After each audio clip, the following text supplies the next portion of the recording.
spent the last week running from the heat, but the beat's coming alive.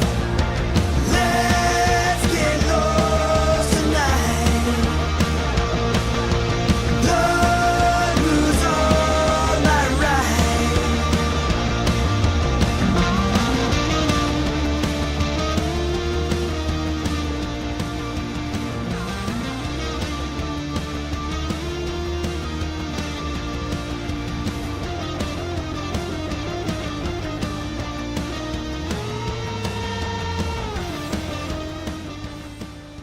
Hello, wackos. Welcome to another episode of Without a Country. I am Corinne Fisher. If you are watching us live, thank you so much for waiting.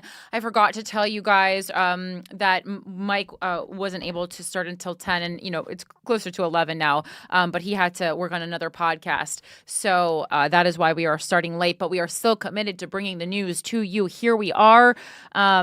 Let's get into it. Update on the campaign. If you've been living under a rock, I'm running for mayor of New York City. Everybody knows it. They can't stop talking about it. But for real, I'm running for mayor of New York City. You can check out my campaign at CorinneFisher.com. Please donate. You guys have been so generous. I appreciate it so much, and especially if you're a New York City resident, please. Every donation matters very much. Do not get it twisted. Do not think if you're not in New York City that you shouldn't donate. You definitely should donate. Your money has been fueling the campaign. All the things that have happened so far could not have happened without you. So thank you. But I specifically need to get New York City residents to donate right now. If you're a New York City resident, any donation of $10 or more, once I hit a threshold of 250,000 matchable dollars, which seems hard, we can get there. It's going to be, we have until April 28th to get there. So it's going to be a long road, but we can get there still. But I need to really hone in on these New York City specific donations. It's a $10 or more, up to 250 is matchable at an 8-to-1 ratio once we hit that threshold. So that turns into literally $2 million. Once you hit that threshold of matchable donations, $250,000, you get to $2 million. And I mean, it completely changes the game, because no matter what happens with, access press or people ignoring you, once you have $2 million, you could be a circus clown and people will pay attention to you. And that's the problem. I think that's a problem.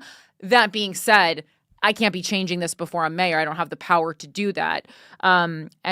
So let's let the circus clown into the race. I'm in the race already. A lot of positive stuff, though, so far this week.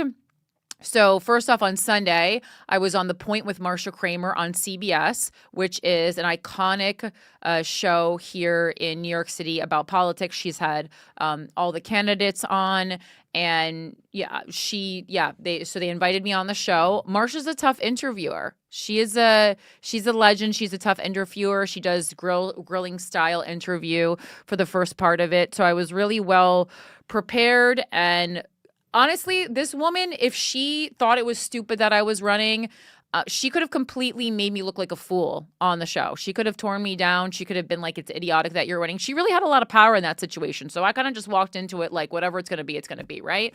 And I have to say, she was so into the fact that I was running. Like, I'm not, she was like, so mayor, huh? That's like a really big role. And I was like, yeah, but we got to be starting to make big moves now. And she was like, honestly, I agree. She was like, you got to start making big moves. And she was like, why? She said, why not? Why not? She said, why not? And I said, Marsha, I like you. I like your attitude. You're a very glamorous woman, and I'm happy to be on your show. And she also told me 2 times, I think one was off air and one was on air, that she thought I had really good ideas, which for someone who has interviewed for decades, every politician that has run for office in New York and politicians that have run other places. She had someone running for governor in New Jersey on before me. I just thought that was really cool. That she was like, yeah, you have really good ideas, and like, why the fuck not? Why not run? Like, do it. And I was like, that's the attitude that I have. So love that. Love you, Marsha. Thank you so much for having me. So that was really cool. That whole interview is available on YouTube. If you just go onto YouTube and do The Point with Marsha Kramer, Corinne Fisher, it'll come up right away. the one that says comedian in the title is the full 15 minutes altogether, because there's a part that appears only on CBS, the TV station, and then there's additional content that's a little bit lighter that's included in streaming. So you can make a little comment, whatever it is, get some extra views on there. Although, I mean, considering it's not doing badly, the clip there, it's getting some views, or the episode, and it's also on CBS.com streaming as well.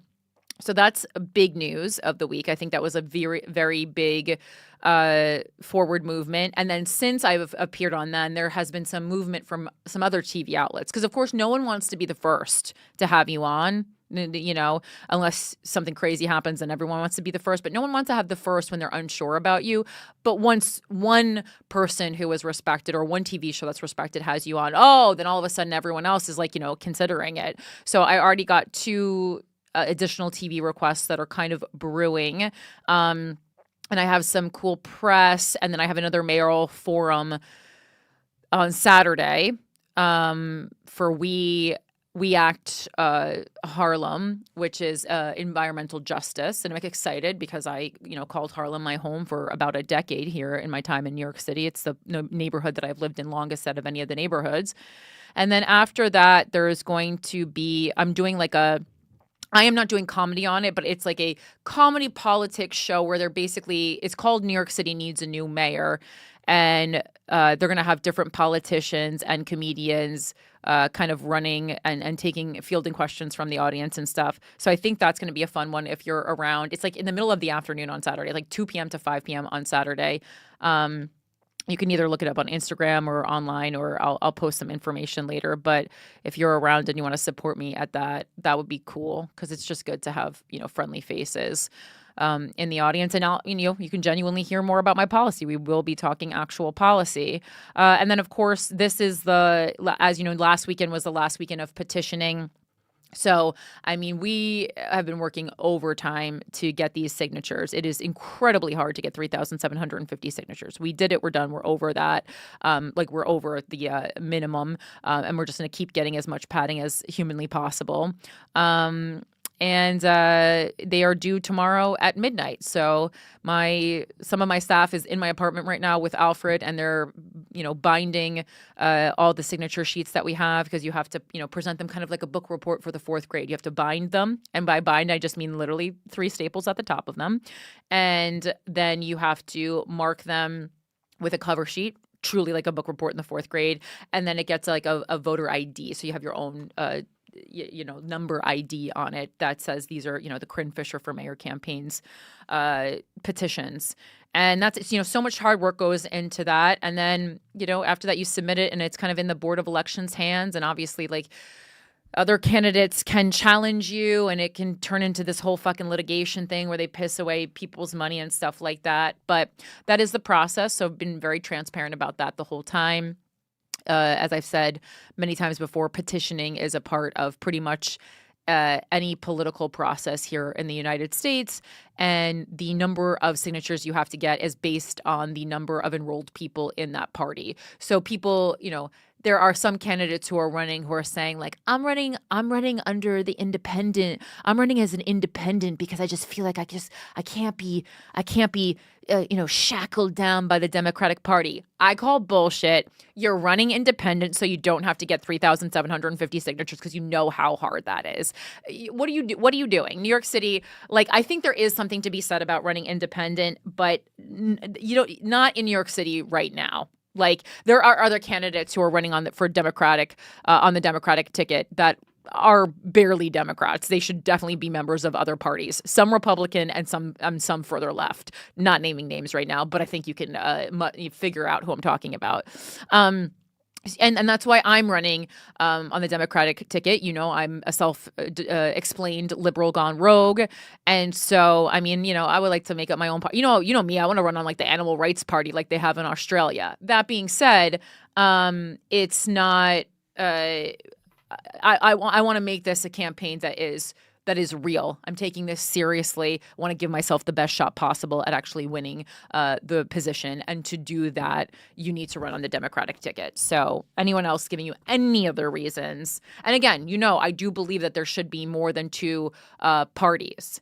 And I think we're on our way there with the DSA, quite frankly. I think that should just be a third party, the Socialist Party.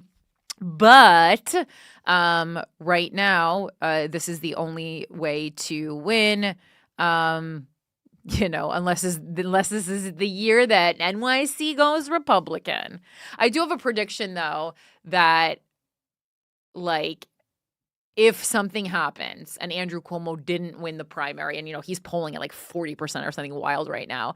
So if he didn't win the primary, the Democratic primary, I could see him then changing and running independent and actually perhaps winning, because he's to me, he's pretty conservative.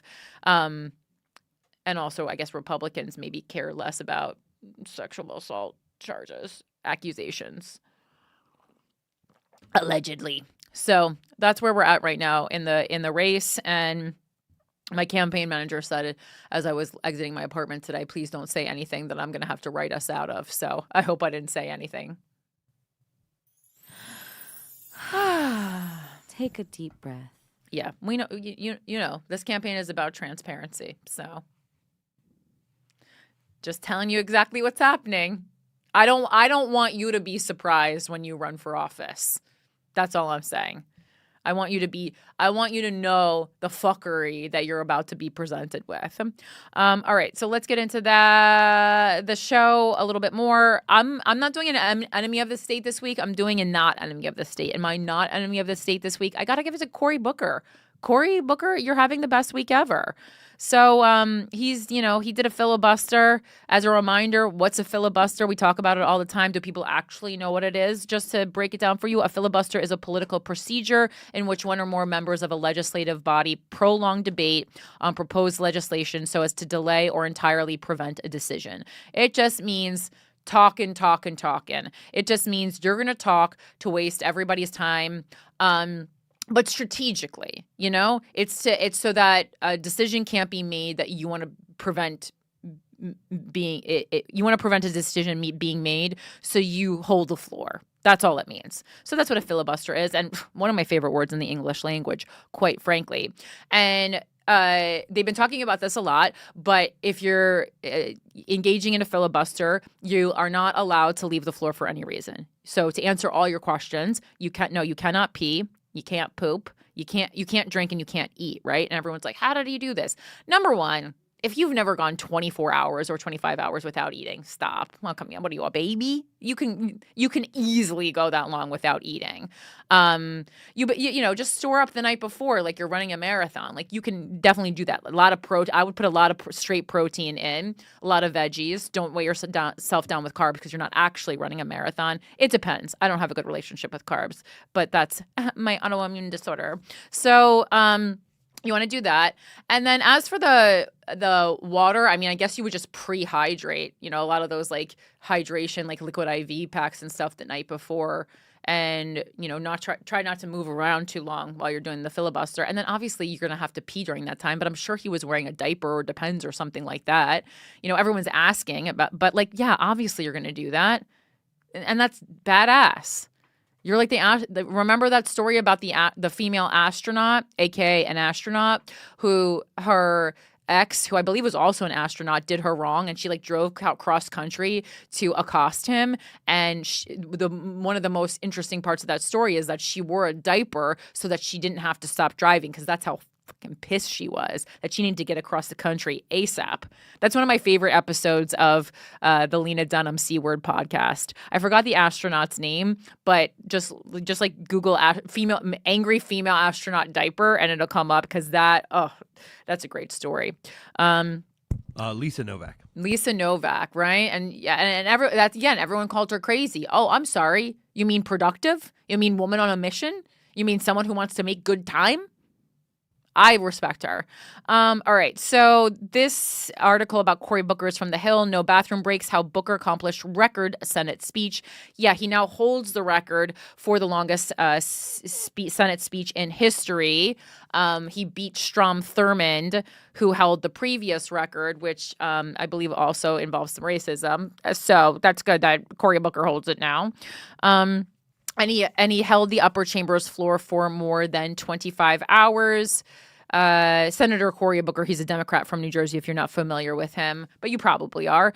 Booker slammed the policies President Trump has implemented in his second White House term and criticized the Republican Party's spending cuts in their upcoming tax legislation during his speech that lasted 25 hours and 5 minutes, surpassing former Senator Strom Thurmond from South Carolina, who held the previous record as he spoke for 24 hours and 18 minutes. And I like that he went like healthily over the record because I'm sure he was doing it because he wanted to do it, but I'm also sure he's like, well, if I'm going to do it, I'm going to obviously break Strom Thurmond's record while I'm up here because why not? And like, yeah, do it. Booker's effort was both physical and mental feat that required stamina and willpower, as the New Jersey senator didn't eat food or drink water during his marathon speech, which helped him avoid needing to use a restroom. This is how Booker, who has represented the Garden State since 2013, accomplished the record Senate speech. Booker turns 56 later this month, an age where many men cannot avoid going to the bathroom during the middle of an 8-hour sleep.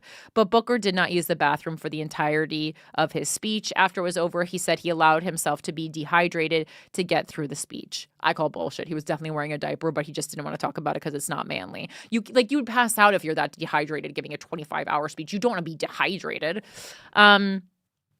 Again, I don't want the doctor to be mad at me, but I really spent time dehydrating myself beforehand, so I did not have to go to the bathroom. Booker told reporters Tuesday night, there's no way. There's no way you did that. You just had a diaper on, and that's okay. You're leaving valuable commercial money for Depends on the table here, Booker. My challenge was, because you know how they're trying to get like sexier people on adult diaper ads? Cory Booker, do you want this campaign to get financed? Do you want to run for president or not? Do you want this campaign to get financed or not? You wear diapers, and we're all really proud of you.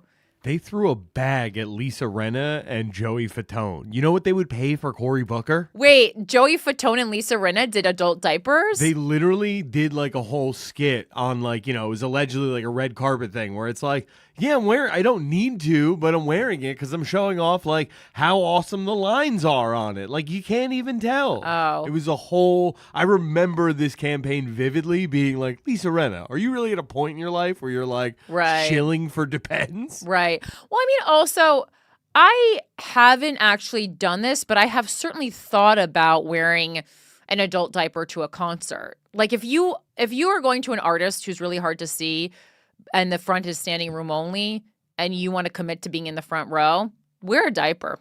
No judgment. Wear that diaper. A lot of times I just want to wear an outfit that's not going to look good with a diaper. So they haven't invented a thong that can catch a full bladder's worth of urine yet, but that's a free idea for any of you because I'm not going to be using it. I'm running for mayor. My challenge was that my strategy was to stop eating. I think I stopped eating on Friday and then to stop drinking the night before I started on Monday. And that had its benefits and it really had its downsides. And so instead of fighting or figuring out how to go to the bathroom, I ended up, I think, really unfortunately dehydrating myself. Booker had to remain standing and could not leave his desk for the length of the speech. To help prevent Booker from sitting down, a Senate aide took away Booker's chair, according to Senator Chris Murphy, Democrat from Connecticut. Booker is a former high school football player who was named to USA Today, today's All-USA high school team in 1986. He played tight end at Stanford University and made it the all-academic team for the Pac-10 Conference. After his marathon speech, Booker credited his athletic background. Okay, I think it's a little bit of a stretch when you're 56 to be crediting your past as a high school foot player. It's giving Al Bundy. It's giving 4 touchdowns in one game, if you guys are familiar with Married with Children. So, again, I would bet a lot of money he was just wearing a diaper, and this is just like a cool story. I was an elite athlete less than 4 years ago. I'm nearly 300 pounds now. Yeah, you are. You can't trade off of college, all academic Pac-10 stuff. The Pac-10 doesn't even exist anymore, dog. Yeah, the more he explains it, the more I'm like, yo, you were 100% wearing a diaper. Like the more details we go into, he's like, I stopped eating on Friday, and then on Saturday morning I had a like what are you talking about? You were just wearing a diaper and it's fine, and no one's mad at you, and everyone's happy with you. Crediting the Pac-10 for your athletic accomplishments is like a comedian today crediting that he was on Letterman. Wow. You know, it's my God. Oh, you did Carson? Yeah. Cool, dude. Yeah, you can get up. Yeah, do a tight 10. As a former athlete, he said, I know when you get dehydrated. Oh, this is going on and on. This is a monologue about dehydration. As a former athlete, he said, in 1986, that's literally the year after I was born. As a former athlete, he said, I know when you get dehydrated, you get a lot of cramps. That was the biggest thing I was fighting. I mean, I think you were fighting pee going down your suit. Was that different muscle groups are starting to really cramp up. And every once in a while, I had like a spasm. Booker didn't eat the entire time he was on the Senate floor, blasting Trump's policies, sparking chatter that he should run for president in 2028 for a second time. Booker previously was a candidate in 2020, which I actually forgot about, and someone had to remind me. I fasted for days into it. I stopped drinking water a long time ago. I think that had good and bad benefits. I definitely started, there's no way you went this long without drinking water. I definitely started cramping up from lack of water, Booker told reporters. So if some of you saw me really drink nothing at the end, that was just trying to stop my muscles from cramping. According to the U.S. National Academies of Sciences, Engineering, and Medicine, a man should drink about 15 and a half cups of fluids a day to remain healthy. Booker didn't come close to those numbers as he talked and talked, but the senator did hydrate himself somewhat during the lengthy speech, occasionally drinking from glasses of water near his desk. Okay, wait. I was told that you couldn't drink or eat, or you can't leave the floor, so you can drink on the floor. You see all these things, like every courtroom drama has like a pitcher of water. Right. That's what I thought. I'm like, it seems like there's no reason why you couldn't have a pitcher of water. Like, this is just getting ridiculous. Maybe they mean an alcoholic beverage, like you can't be boozing during it. Well, I mean, I would hope not. I mean, this is okay. Well, this is a lot less impressive now. Not eating for 25 hours is no problem at all. And if you have water and a diaper on, you're set. Sign me up. I'll do 26 hours. Let me do a 26-hour filibuster here on Without a Country. We could live stream it. I was actually more, well, because, Keith and the girl, they always do a 24-hour podcast-a-thon. For me, I was more interested in, because you have to hold the floor, so you have to keep talking. For me, it's like, how do you keep talking for 25 hours? And I saw that he had basically, it looked like a huge script, a binder in front of him, but it was only like this thick. And I'm thinking, like, that to me is like 2 plays. That to me is like 4 hours. When you're done, do you just read it again?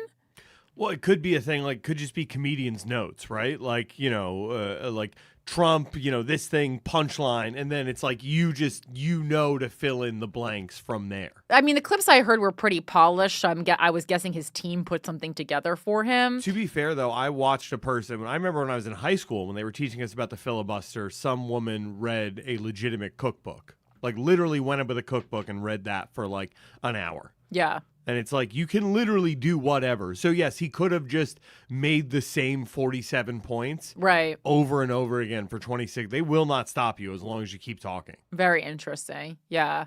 According to the U.S., okay, so that this fatigue, Booker also completed an all-nighter, depriving himself of any sleep. That doesn't impress me. I've done that many times before. He acknowledged it wasn't easy, and it was even harder in his 50s than it would have been in his 40s. Fair. So it's just a lot of physical challenges, definitely making it that long for a guy. As I said, Chris Murphy and I joked, we're not in the same spot in our 40s like we were 9 years ago, Booker said. Murphy in 2016 held a lengthy filibuster of 14 hours and 50 minutes after dozens of people were killed in the Pulse nightclub shooting in Orlando. Oh my God, I can't believe it was that long ago. Murphy, 51, was 43 at the time. Murphy joined Booker for a portion of Booker's speech, and they discussed the similarities of their efforts. Booker credited faith and prayer for his speech. So I'm just really grateful. And I will tell you something. A lot of folks prayed with me. A lot of folks prayed for me. And I'm a person of faith, he told reporters. He said he and Senator Lisa Blunt Rochester, Democrat from Delaware, prayed on the Senate floor together, and that he took inspiration from a Bible verse. Okay, again, a little murky with the territory of separation of church and state. I guess we're all doing that now, though. It's Isaiah 40:31.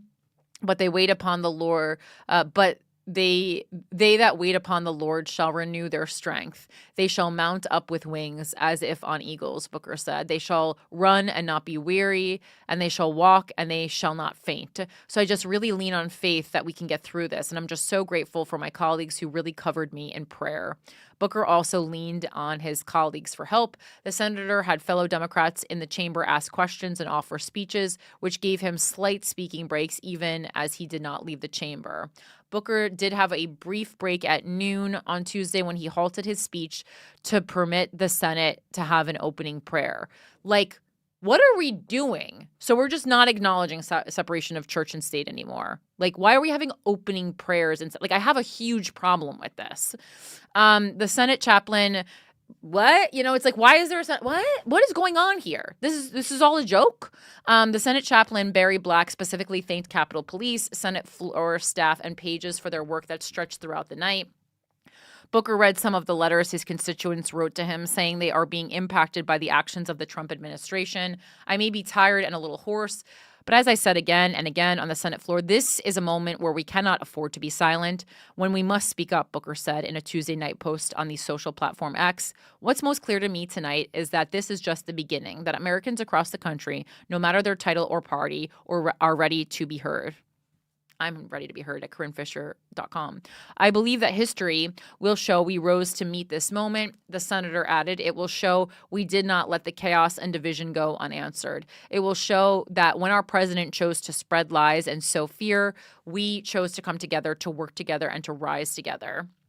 In setting his record, Booker surpassed Thurmond, who had held the previous record with a 24-hour, 18-minute filibuster of civil rights legislation. It couldn't have been a more different senator breaking the record of Thurmond, a supporter of racial segregation during his time as a member of the Democratic and then Republican Party.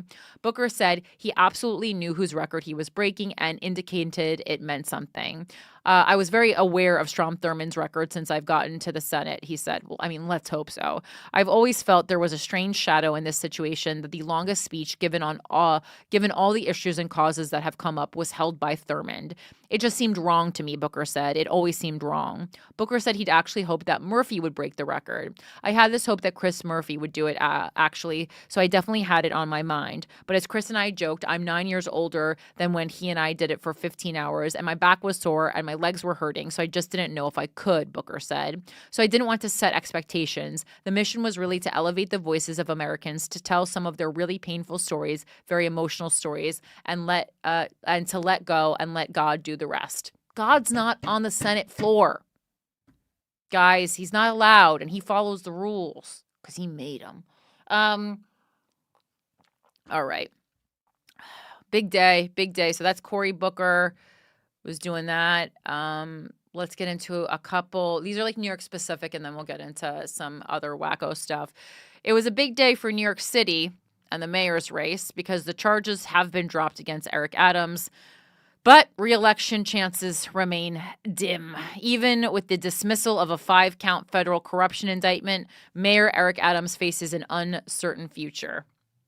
So, his reelection chances remain dim, but he did appear on Andrew Schultz and Akash Singh's Flagrant today. So we have that.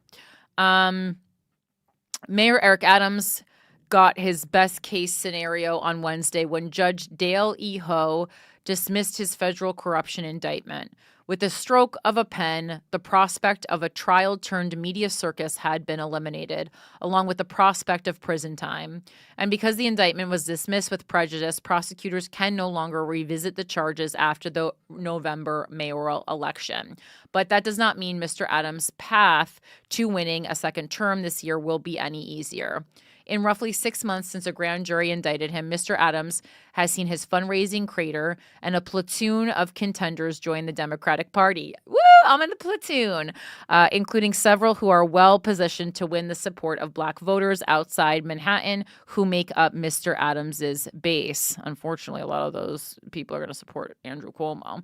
Despite the headwinds and the absence of a discernible campaign infrastructure, Mr. Adams insists that he is still running for a second term. He has also left open the door to running as an independent, possibly foregoing a bruising Democratic Party battle in June and enabling him to build up and conserve his campaign funds for general election. And even though his case has been dismissed, how it played out did him no favors with voters. Mr. Adams has had to watch as the Trump administration's effort to quash his case devolved into a sordid soap opera, with respected federal prosecutors in Manhattan forfeiting their jobs rather than carry out orders that they considered corrupt. Mr. Adams, the outgoing interim U.S. attorney, argued, had effectively offered to exchange his freedom from prosecution for his help administering the president's deportation agenda. Although the mayor routinely denies this, Judge Ho wrote in his ruling, "Everything here smacks of a bargain. Dismissal of the indictment in exchange for immigration policy concessions." Mr. Adams has also had to witness his case mushroom into a national symbol of President Trump's politicization. I almost got that word out. Oh my God. Sorry, this just keeps refreshing for no reason. Politicization of the Justice Department, with several officials at the agency in Washington also choosing to resign rather than move to dismiss his charges. In public remarks delivered outside Gracie Mansion on Wednesday, Mr. Adams embraced an alternate theory popular with the far right that a conspiracy of the so-called deep state had undermined the will of the American people. Here we go again with the fucking religion. Jesus stepped in, and he uses who he uses, the mayor said. Okay, holding up a copy of a book written by the FBI director and Trump loyalist Kash Patel, which is entitled, and this is a really funny picture, it's entitled Government Gangsters, the Deep State, the Truth, and the Battle for Our Democracy. I can't. This is such a joke. That's why it's just like, if anyone is saying like, are you like, is it like, it should not be weird that a comedian's running for mayor, guys. It really shouldn't, because we already have a comedian as mayor. Eric Adams, I think, is funnier than me, if we're being honest. But it's not funny when you're mayor, you know? New Yorkers stop me all the time trying to find the rationale behind this, Mr. Adams said. And I found it in this book. I'm going to encourage every New Yorker to read it. Okay, so now what are we all? He's gonna have like an Amazon influencer link to buy Kash Patel's book on Amazon and then monetize it. Oh, and mind you, and I've said this before, like half of these New York City political events are freaking sponsored by Amazon, which is such a joke. Like I walked into a caucus 2 months ago at this point, and it was like sponsored by Amazon, and I was like, "Are you kidding me right now?" Read it and understand how he can never allow this to happen to another innocent American. All right, well, when we find an innocent American, we'll make sure it doesn't happen to them, sir. The spectacle of it all has perhaps irreparably damaged Mr. Adams' standing with New Yorkers, most of whom are not particularly fond of Mr. Trump. You can't unring the bell, said Basil Smikle, the former executive director of the New York State Democratic Party. Any concerns that voters had about Eric Adams being able to serve the city with the investigation continuing and a potential trial only get amplified by their dismissal. Mr. Adams has steadily lost the confidence of New York City's voters. In December 2023, well before he was indicted, only 28% of them approved of his job performance, which is interesting because, like, what is it actually based on? Because, like, if we're talking about two things that New Yorkers care a lot about, and I don't think Eric Adams should be reelected, and that's whether or not I was running against him. But I will say, like, in December 2023, what are we basing his performance on? Because as far as affordable housing, in 2023, New York City broke a record for most affordable housing built in a single year. It was over 14,000 individual units, and on top of that, they preserved over 13,000 units. Look at me with my stats. Who's studying? And then on top of that, violent crime, for the most part, I think there's one category of violent crime that is not down, but all the other categories of violent crime are down, which was the original promise he made to New York City and why people were interested in having a former NYPD officer be the mayor. So I do have a theory that almost no one will make New Yorkers happy. This is just who we are, and we like to be unhappy. And, unless there was a mayor who could go around New Yorker by New Yorker and solve the particular issues that they were having in their particular apartment units, that no one will ever be happy. This is why Ed Koch said, if a pigeon dies in Brooklyn, people blame me.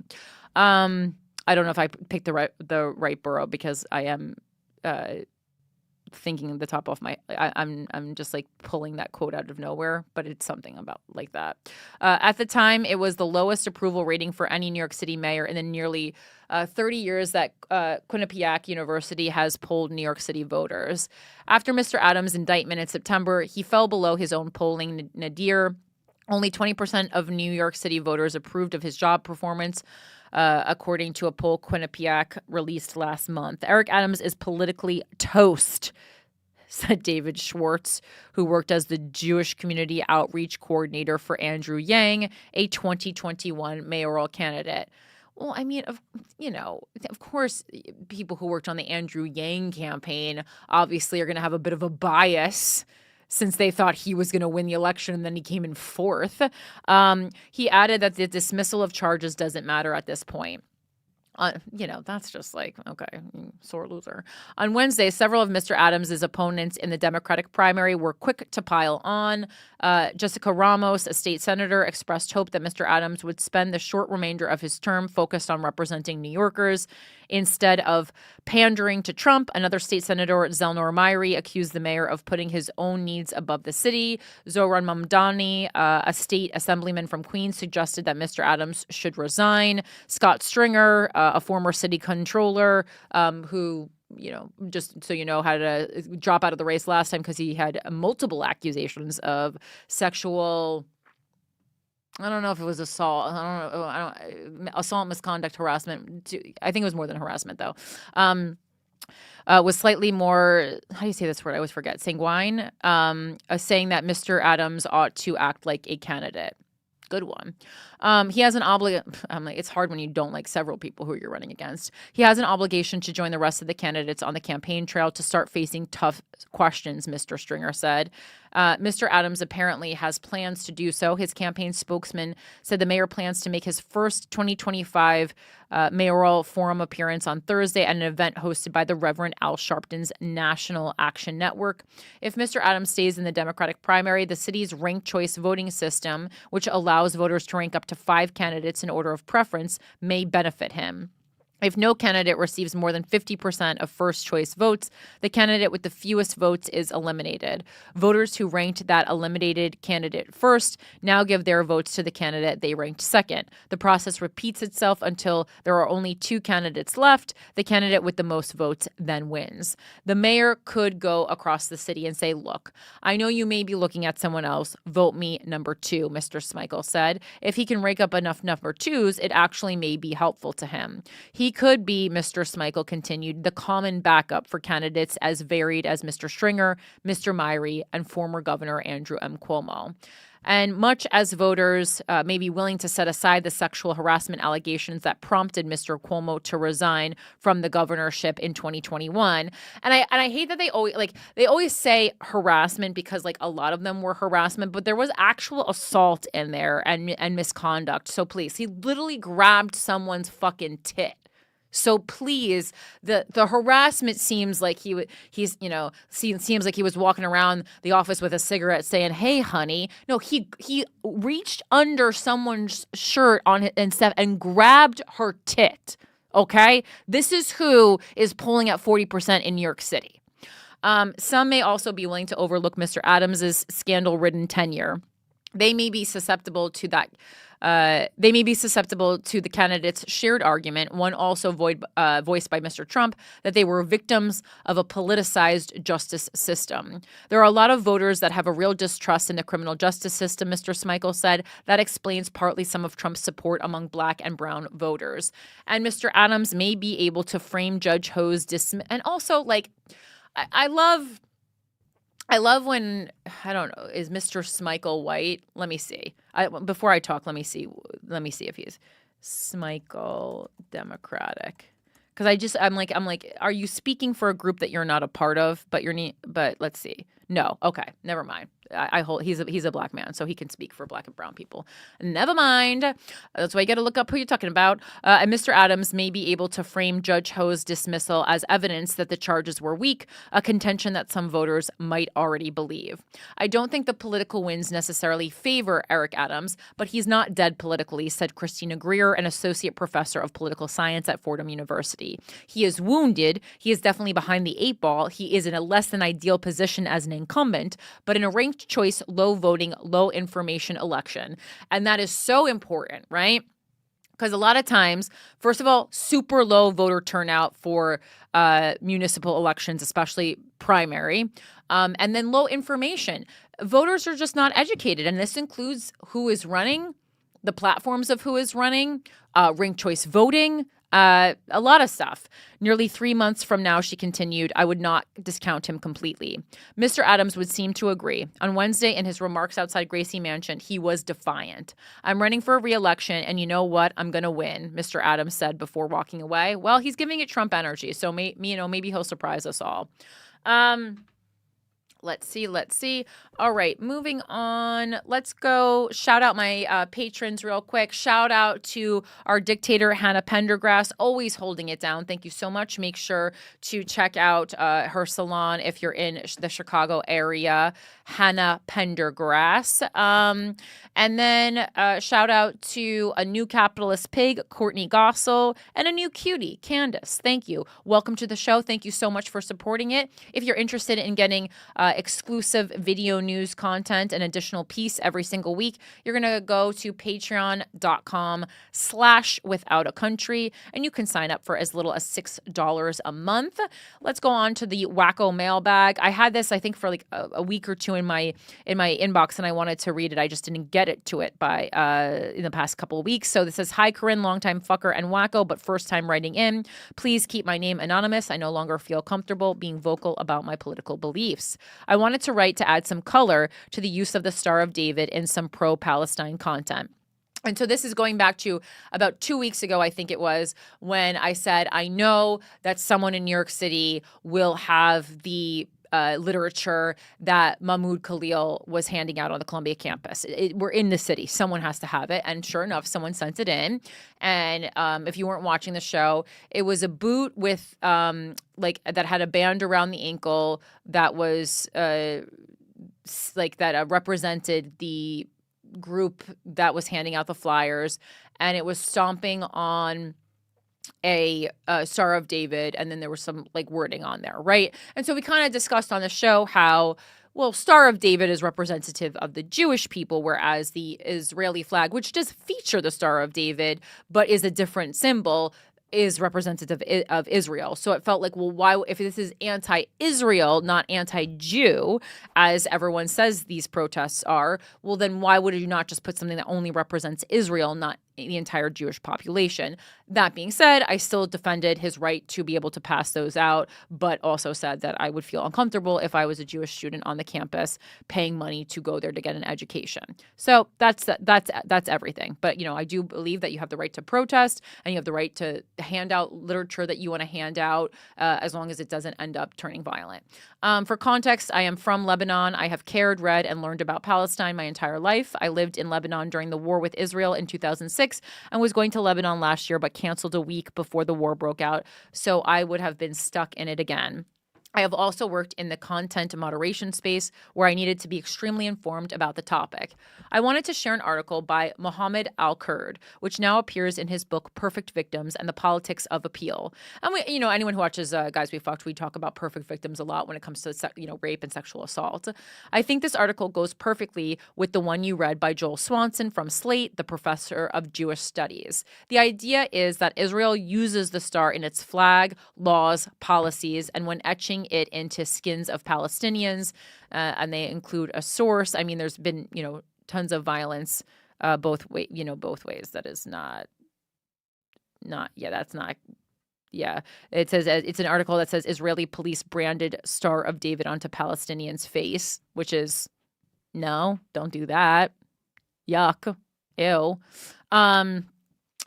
Or on the ground in Gaza to be picked up by Google Maps.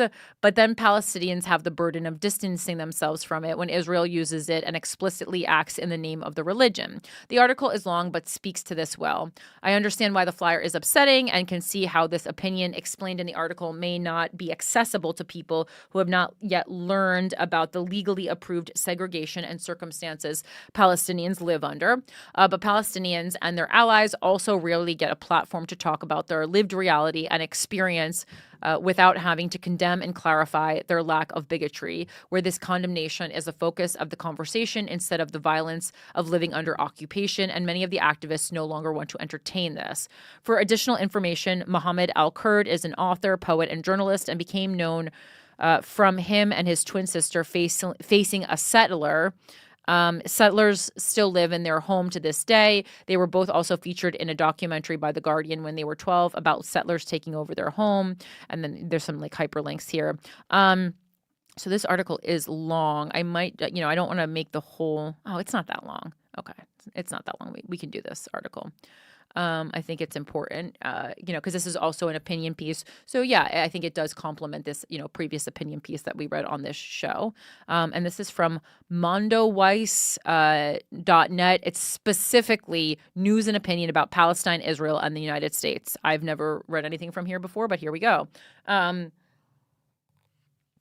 just keep in mind, this article is from 2023 that he sent me. Or that here, I kept the name anonymous so that he or she sent me. All right. Jewish settlers stole my house. It's not my fault. They're Jewish. Palestinians are told the words we use dwarf the decades of violence enacted against us by the self-proclaimed Jewish state. A drone is one thing, but a trope. A trope is unacceptable. No more. And again, this is by Mohammed Al-Kurd. So when we were growing up in occupied Jerusalem, the people seeking to expel us from our neighborhood were Jewish, and their organizations often had Jewish in their name. So were the people who stole our homes, scattered our furniture in the street, and burned my baby sister's crib. The judges banging their gavels in favor of our expulsion were also Jewish, and so were the lawmakers whose laws facilitated and systematized our dispossession. The bureaucrat issuing and sometimes revoking our blue ID cards was a Jew, and I especially despised him because a stroke of his pen stood between my father and my father's great-great-grandfather's city. As for the soldiers that were frisking us to check for those IDs, some of them were Druze, some Muslim, most of them Jewish, and all of them, according to my grandmother, were godless bastards. Those who administered the rifles and handcuffs, those who wrote the meticulous and murderous urban plans were, you guessed it. This was no secret. We lived under the rule of the self-proclaimed Jewish state. Israeli politicians have exhausted this line, and their international peers nodded along. The army declared itself a Jewish army and marched under what it has called a Jewish flag. Jerusalem city councilmen boasted taking house after house because the Bible says that this country belongs to the Jewish people. And Knesset members sang similar tunes. These legislators weren't fringe or far right. The Israeli nation-state law explicitly enshrines Jewish settlement as a national value to encourage and promote. Still, though, this was no secret. We were instructed to treat it as such, sometimes by our parents, sometimes by well-meaning solidarity activists. We were instructed to ignore the Star of David on the Israeli flag and to distinguish Jews from Zionists with surgical precision. It didn't didn't matter that their boots were on our necks and that their bullets and batons bruised us. Our statelessness and homelessness were trivial. What mattered was how we spoke about our keepers, not the conditions they kept us under, blockaded, surrounded by colonies and military outposts, or the fact that they kept us at all. And I would step in here and right now and say, I get it. If this experience made you hate Jewish people as a whole, like, yeah, I get that. This is, you're living in this experience. So it's different than, having the conversation in America and it's I guess for me, it's less like it's also distinguishing the people of Israel from American Jews who come from many places. Like, I have no ties to Israel. My Judaism is from Hungary. Well, no, that side is my mom. So I guess my Jewishness is from Russia. My Judaism is from Russia. It's from Russia primarily. So it's like, okay, that has nothing to do. I mean, that's the kind of things that I'm talking about. And there's a ton of people. There's a ton of German Jews and Romanian Jews and Jews who after the Holocaust spread all over. Language was more of a minefield than the border between Syria and the occupied Golan Heights, and we children at the time were expected to hop around them, hoping we don't accidentally step on an explosive trope that would discredit us. I can't imagine growing up there. It's so tense. Using the wrong words had the magical ability to make things disappear. The boots, bullets, batons, and bruises all become invisible if you say anything in jest or in fury. Even more dangerously, believing in the wrong things rendered you deserving of this brutality. And this is the kind of thing when I talk about, like, it could be worse. Like, in America, I think we should always need to preserve is the right to be angry about something or joke about something, or say, I think this thing is wrong. Like, yeah, I would never want to take that away from anybody. Citizenship and the right to movement weren't the sole privileges robbed from us. Simple ignorance was luxury as well. As Palestinians, we understand from a young age that the semantic violence we practice with our words dwarfs the decades of systemic and material violence enacted against us by the self-proclaimed Jewish state. A drone is one thing, but a trope is unacceptable. We learn to internalize the muzzle. So I heeded these calls. What else is a 10-year-old supposed to do? And I learned about Hitler and the Holocaust. I learned about the nose stereotype, the poisoned wells, the bankers, the vampires, the snakes, and the lizards. This is getting so wildly anti-Semitic. It's not like him, but like he's learning about things that are anti-Semitic. It's very interesting. I just found out about the octopus. Some of these are so anti-Semitic, I don't even know what he's talking about. And I learned that when speaking to diplomats visiting our zoo of a neighborhood, the settlers squatting in our home must be the secondary point of my presentation, second to an effusive denunciation of global anti-Semitism. And when my 80-something grandmother addressed those foreign visitors, I corrected her mid-sentence whenever she described the Jewish settlers in our house as, well, Jewish. A decade and some years later, and not much has changed. The boot remains there. So are the bullets and batons, and I would be remiss not to mention the innovative genius of the AI-powered robot firearms recently added to the Jewish state's arsenal. The government titled its project in the Galilee as the Judaization of the Galilee, and its quasi-institutions do the same. As for the council members that promised to take house after house alongside their success in stealing houses, in Sheikh Jarrah, the old city Silwan, and elsewhere, they routinely march in our towns with megaphones and flags chanting, "We want Nakba now." The judges still bang their gavels to ensure the continuation of this Nakba. What is Nakba? I don't know what that is. I got to look this up. Sorry. I don't understand this. What is it? It's an ethnic cleansing. Oh, okay. So it's a word, but it's the ethnic cleansing of Palestinian Arabs through their violent displacement. Okay, got it. Yeah, I mean, they shouldn't be doing that. I'm sorry that they did that. That's fucked up. Let's see. The judges still bang their gavels to ensure the continuation of this Nakba, still rule in favor of Jewish supremacy.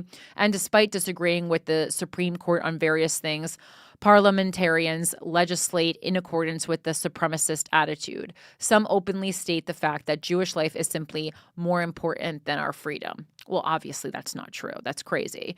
And sometimes they're even nice enough to apologize to Arab TV presenters as they deliver them these hard truths. A decade and some years later, the status quo remains as is. And how my heart breaks for us. We continue dancing among the landmines. We continue betting on morality and humanity as they bet on their guns.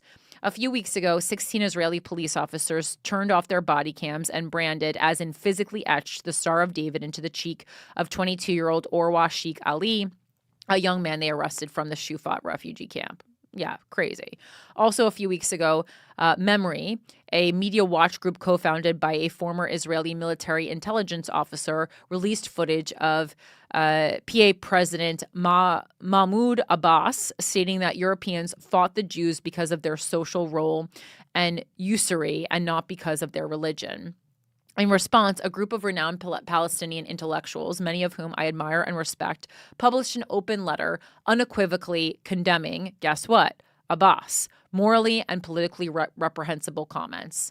One could call their joint statement a strategic move to negate the belief that Palestinians are born bigoted. Others may say it represents what having a consistent moral code looks like. I'm certain some signatories believe our so-called moral authority makes it incumbent upon us to deplore historical revisionism vis-a-vis the Holocaust and to lead by example in rejecting all forms of racism, no matter how rhetorical. Whatever it is, when I read it, I felt a sense of deja vu. Here we are, caught in a discursive crisis once more, hastily responding to crimes we haven't committed. The strategy of defending ourselves against the baseless charge of anti-Semitism has historically brought us closer to it.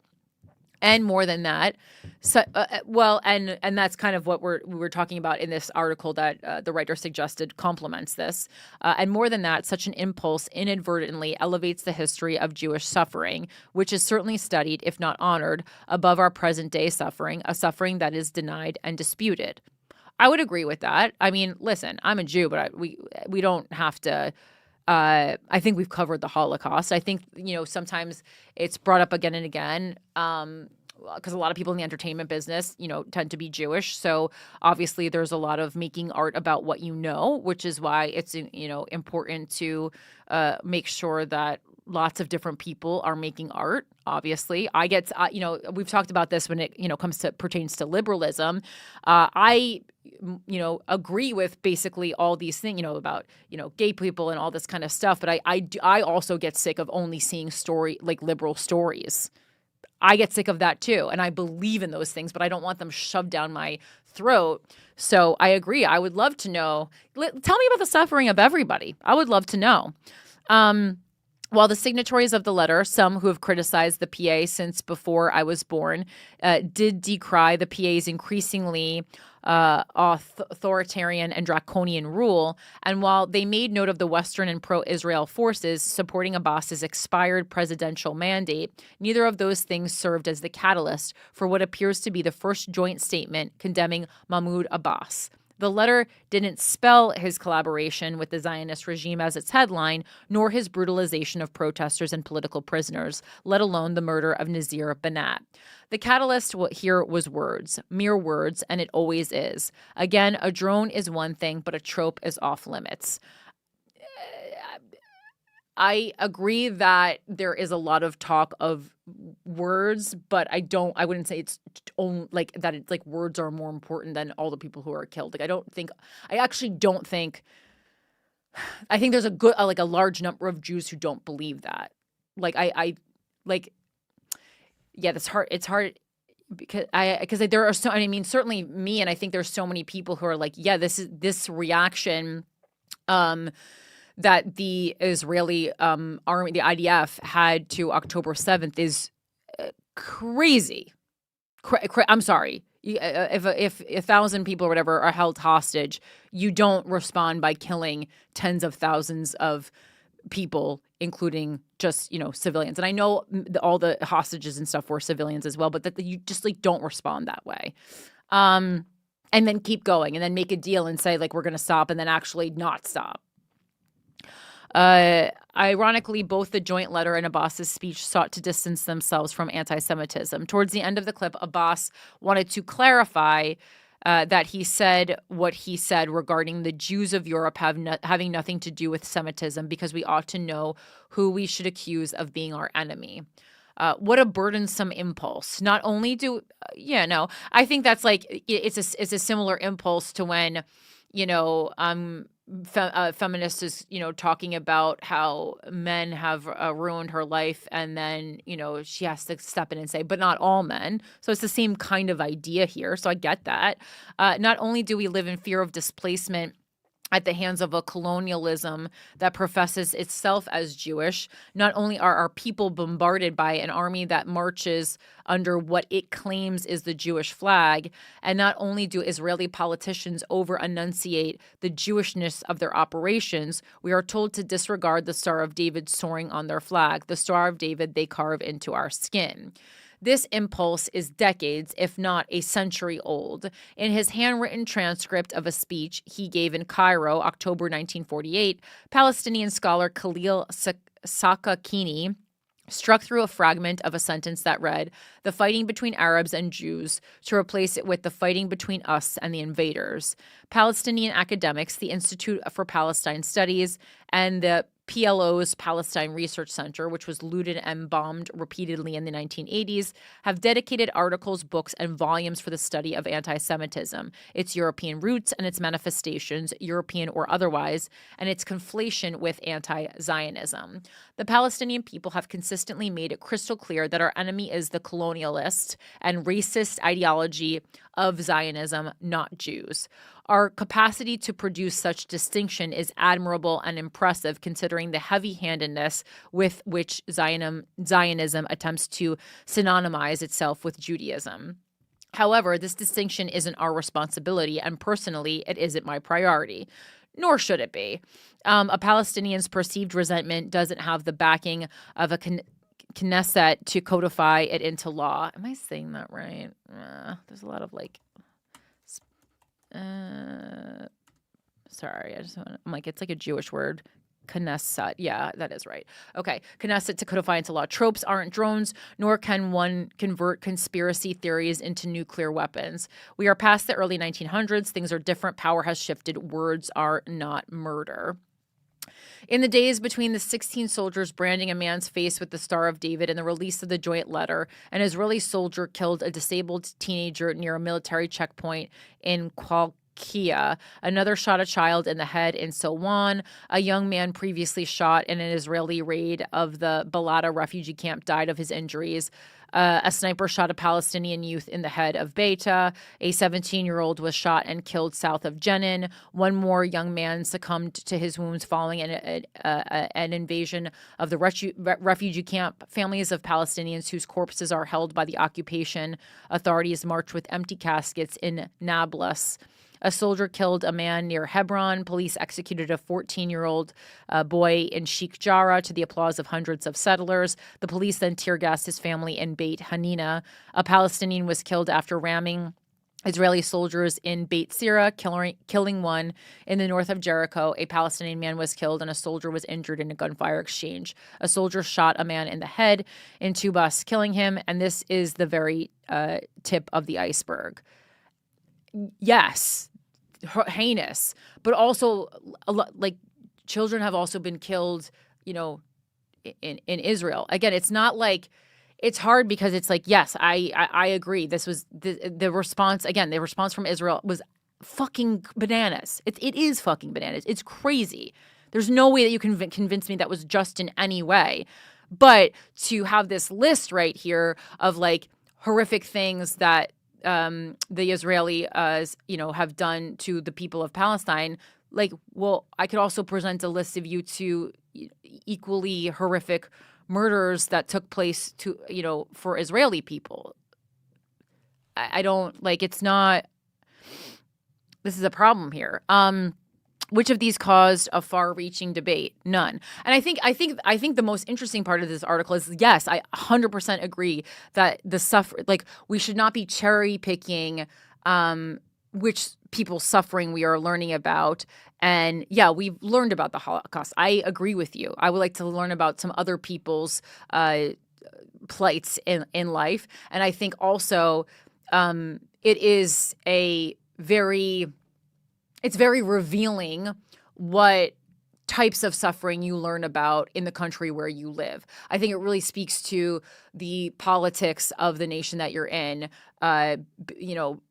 what suffering you see in your curriculum as a student. I think that's extremely noteworthy. Which of these caused a far-reaching debate? None. There was a lot of noise concerning Itamar Ben-Gvir stating that Jewish life is more important than Palestinian freedom. Well, I mean, that's a wild thing to say on television. A lot less noise about the carving of the Star of David. And of course, Mahmoud Abbas received the noisiest reaction of all. This is true in general, not just in the case of the open letter. All three of those examples deal with aesthetics. Ben-Gvir's statements were factual and true. Jewish life is worth more than ours under Israeli rule, but it was his explicit oration that triggered outrage rather than the institutionalized policies that have made his racist remarks the material reality on the ground. Even the physical deformation of a Palestinian's face was only of note because of what the etching symbolized, not the etching itself. Had the soldiers cut inconspicuous lines on his cheek, I doubt it would have garnered any attention at all. As for Palestinian death, it is quotidian and negligible. If we're lucky, our martyrs are communicated in sums on the pages of end-of-year reports. Good point. Revisionism, on the other hand, warrants a cacophony of condemnation. Here's where I stand. There is a Jew who lives by force in half of my home in Jerusalem, and he does so by divine decree, which also crazy. Many others reside by force in Palestinian houses, while their owners linger in refugee camps. It isn't my fault that they are Jewish. I have zero interest in memorizing or apologizing for centuries-old tropes created by Europeans or in giving semantics more heft than they warrant. I agree with that. Chiefly when millions of us confront real, tangible oppression, living behind cement walls or under siege, or in exile, and living with woes too expansive to summarize. Agree. I'm tired of the impulse to preemptively distance myself from something of which I am not guilty, and particularly tired of the assumption that I'm inherently bigoted. I'm tired of the pearl-clutching pretense that should such animosity exist, its existence would be inexplicable and rootless. Most of all, I'm tired of the false equivalence between semantic violence and systemic violence. I know this essay is within itself a minefield, that it will be taken out of context and disseminated, but I'll never be a perfect victim. There's no escaping being accused of anti-Semitism. It's a losing battle and, more importantly, a glaring red herring. Well, I mean, yeah, if you're living in Palestine, say whatever the fuck you want. I don't care. That's not my concern. Yeah, obviously, if I lived in Palestine, I'd fucking be pissed. I would be pissed. There's I don't see how there's any way how you couldn't how you could like Jews. Like, I understand that for sure. And it is time we reevaluate this tactic. There are better things to do. We have coffins to carry. We have kin in Israeli mortuary chambers that we must bury. This essay was inspired by James Baldwin's landmark 1967 article, Negroes Are Anti-Semitic Because They're Anti-White. Oh, that's interesting. James Baldwin is a great writer. I have some books of his that I have. Well, I'll be reading after my campaign when I have time to, read anything but policy. But I want to read that article as well. Interesting. All right. Well, thank you so much for sending that in. I think that's, good. A good article gives more insight. And yeah, I think it was, as you stated, a really good complementary piece to the Joel Swanson piece from Slate that we read. All right. Quickly wanted to go over this article from mediamatters.org. I just saw it pop up on Instagram, and I thought it was interesting. It was just about how the right dominates the online media ecosystem, seeping into sports, comedy, and other supposedly non-political spaces. Well, first of all, I don't know whoever said comedy was non-political hasn't watched comedy for the past, 50 years. It's definitely political. Like, what are you talking about? We never claimed it not to be.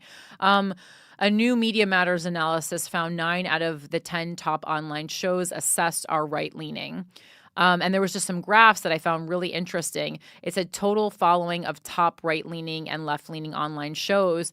And you just see kind of these huge bubbles. And, obviously like 39.9 million people listening to Rogan, 23 million listening to Jordan Peterson, 18.6 listening to Charlie Kirk, 25 million listening to Ben Shapiro. And these are all right-leaning, the ones I've listed so far. 22.5 million listening to Russell Brand. Like, is he right or is he just crazy? 15 million listening to Candace Owens. 8.3 million listening to Lex Friedman, which is interesting because for him, I feel like Lex to me is more like free press than like super conservative, but I don't know. And then we have on the left, a lot less content with big listenerships, but the top three is The Breakfast Club right here in New York City with 11.4 million. Shout out to Shar. The Young Turks with 12 million, and then Trevor Noah being the most listened to with 21.2 million. What's Full Send? I've heard of who's the host of Full Send? What's that? I know that one, but I can't think of who hosts it. Do you know, Mike? I believe that's the Nelk Boys. Oh God! Of course, it's the Nelk Boys. God, that's just I swear, like every conversation I've had with Ryan Long somehow gets back to the Nelk Boys, so that makes sense. Okay. So it's just really showing, and again, like we know what a big impact the social media and podcasts did have on the 2024 presidential election. So I guess it's up to us on the left to be more entertaining. Like how I think this is the question, right? So people want it to be a little bit more light, a little bit more conversational, a little bit more entertaining, present like some more wild ideas. So how can we take that information and use it to get more people listening to left content? I'm guessing it's because what was that? Oh. I felt like a toilet was flushing. That was just you putting a straw in ice. I'm not just swirling around my cold brew at midnight. The ASMR from the booth. Yeah. So, more like I'm done. Gay ASMR? Is that what you're just going to present on the show? Yeah, that's why I bailed. Gay ASMR. I don't even know what that means. Is ice gay? Then I'm gay. Just because I love ice. No, it's just a man. Ice the product, suckling. Not ice the group. Just I could, you know what? I could just see someone. I could just see Andrew Cuomo isolating that now. Me just saying I love ice. I mean the product. The ice, baby. No, not that. I mean the cubes, the crushed. When a refrigerator has crushed ice, please, I love. I'm also a fan of Ice Cube, like Ice T too. Okay, great rappers. But yeah, so I mean, I also think this is skewed because I think a lot of people on the left, because they tend to be more college educated, are not getting most of their political information from podcasts. They're getting it still from the New York Times, the Washington Post, Vox, whatever it is. But if we want to win over more voters and tap into these working class people, we need to start creating more digestible content. So, and I think things, that when I think of like famous left podcasts, I'm thinking like Pod Save America, but those guys are really smart. Got to dumb it down. How can we dumb it down a little bit? I mean, I feel like I'm your gal. Dumb it down a little bit. Take it to the left. And even this show is, going to be too hefty to listen to. But so I it's still this idea that I have of, the creating this Fox News for the left, but we have to, do it in video, like pieces of media that can be digested in clips. I don't love this way of consuming content, and I feel like every time I clip up Without a Country, there's just not enough context, and people end up getting in fights about things that I didn't even say or didn't even mean, just because they're reading between the lines and not listening to the entire episode. But I think that that is like what we need. We need that's the blueprint. Small, digestible content that is conveying ideas simply, that will appeal to the working class to get them back on the side of the Democrats. And this, this article just kind of goes to state it's from like mid-March. It says as Americans increasingly get their news from online shows and streamers, the influence of this media ecosystem becomes more prominent. And this is also like, it's not just political information that is being transferred this way. It's also a lot of this like, oh, guys, you guys, like the pseudo psychology that I fucking hate. I think half of those people are cult leaders. I finally unfollowed Mel Robbins. I was like, I can't do it with you anymore. Some of these people I would just kind of had my eye on because they have such a big following. But then I found out I don't know if you're familiar with Mel Robbins, so, the New York Times bestselling author, podcast host, former lawyer.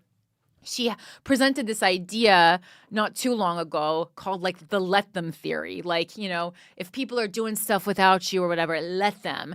And then I start reading into this and it turns out like she stole this from like a poem that like one of her previous students or something wrote. And at one point, released something crediting the student with it. And then that crediting is now nowhere to be found. And when I read that, I was like, because there was always something about her that I was like, first of all, no one's this happy. I don't like when older white women in their 50s wear those black thick glasses. It makes me not trust them. This is my own bias. I just had to let you know, though. There's just something about it that I go, something's up. What are you hiding behind those thick glasses? You don't need those. And then just like this overly positive, this phrase I created will change your whole dang life. To me, this is the female version of Jordan Peterson telling you to make your bed. It's utter nonsense. Utter nonsense. I will never fucking make my bed. I can't think of a bigger waste of time. When my mother used to make my bed when I had a friend coming over to play, I would say, Diane, what's the point? I'm getting in the bed again tonight. I truly have never seen the point of making your bed. It's completely for show. You're getting in it again. Take those 5 minutes and do literally anything else. Read a poem. But yeah, Mel Robbins, I just sniffed something about her. And yet again, I was right. But anyway, so a lot of pseudo-psychology and a lot of also like pseudo-science, like the people telling you to not use sunscreen. Use sunscreen unless you want to look 56 when you're 20. That's also you in the booth. But all right, let's see. So as Americans increasingly get their news from online shows and streamers, the influence of this media ecosystem. Hold on. DigiSo's sent in a $5 super chat and said, liberals gone wild. Wait, for who? What? That's the idea. Like the idea would be a left-leaning. Oh, liberals gone wild. I like that. That's a good idea. Thank you. Thank you for coming into my TED Talk. And Media Matters has found that the most popular of this content is overwhelmingly right-leaning. In a new study of Media Matters assessed the audience size of popular online shows, podcasts, streams, and other long-form audio and video content regularly posted online. All right, this is just kind of like the nitty-gritty of what they did. The key this is more like stats. All right. So it's more stats, not like a lot of meaningful stuff. Yeah, it is. Full send is Nelk Boys, you're right. The only left-leaning show among the top 10 was What Now with Trevor Noah, with over 21.1 million total followers and subscribers. And it's funny because, like, out of a lot of those podcasts, like, to me, Trevor Noah is, like, not... I like Trevor Noah, but it's, like, not who I would go to because I feel like he is a comedian who was hired to cover politics, not someone... I don't know who before that was he like overly interested in politics. Like if I was going to listen to a political podcast for the left, I'm going Pod Save America most likely if I really want information. But again, it's not like these right ones are really giving you information either. They're giving you anecdotes about how the subway is unsafe or something and how you needn't go to New York City. I don't know what's going on. I like this new Derek Thompson project. What's that? I don't know what this is. Derek Thompson project? Yeah, he's a journalist.